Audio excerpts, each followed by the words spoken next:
Hello বন্ধুরা, কেমন আছো তোমরা সবাই? আশা করি খুব ভালো আছো। আমিও খুব ভালো আছি। তো চলে আসলাম অনেকদিন পর একটা লম্বা ভিডিও নিয়ে। তো দেখতে থাকো। আজ ভিডিওটা বানালাম অনেকদিন পরই বটে। ভালো লাগছিল না, আর এমনি শরীরটা ঠিকঠাক যাচ্ছিল না। দেখো বোনও কি বলতে এসেছিল, ও ভেবেছে আমি করছি না। ও বাসন মাজা বাদ দিয়ে আমার কাছে এসেছিল দেখতে।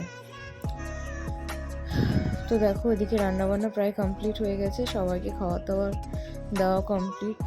এবার খালি খাওয়ার রান্না বসানো হয়েছে কিছুটা, আর এখানে রান্না হচ্ছে। কে কে খাবে চলে এসে, উচ্ছে আলু ভাজা পেঁয়াজ দিয়ে, আর এদিকে সোয়াবিনের তরকারি। কে কে ভালোবাসো বলো কিন্তু।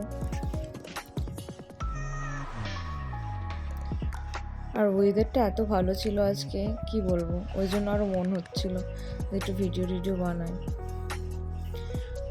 ওয়েদারটা আজকে খুব ঠান্ডা ঠান্ডা ব্যাপার ছিল, ভালোও লাগছিল। আর দেন তাড়াতাড়ি রান্নাবান্না করে এক জায়গায় যাওয়ার ছিল, তো যাওয়ার আছে। এদিকে মা তো খেতে বসে হয়েছে, মা বনু।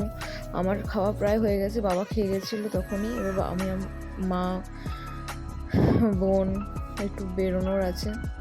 তো চলো দেখতে থাকো, খেয়ে দিয়ে কথা বলছি আবার।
দেখো খাওয়া দাওয়া করে প্রায় বেরিয়ে পড়েছিলাম, কাজও হয়ে গেছিলো বাড়ি ফেরার পথে।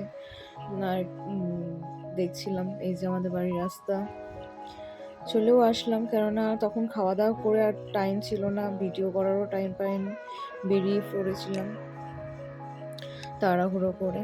তো এখানে ট্রাফিকে দাঁড়িয়ে রয়েছি, তাই ভাবলাম একটু ভিডিওটা করে নিই। আর দেখতে কি সুন্দর লাগছে, দেখো না গাছের ফাঁকে সূর্য মামাকে, কি সুন্দর লাগছে। তো দেন এই করতে করতে বাড়ি চলে আসলাম।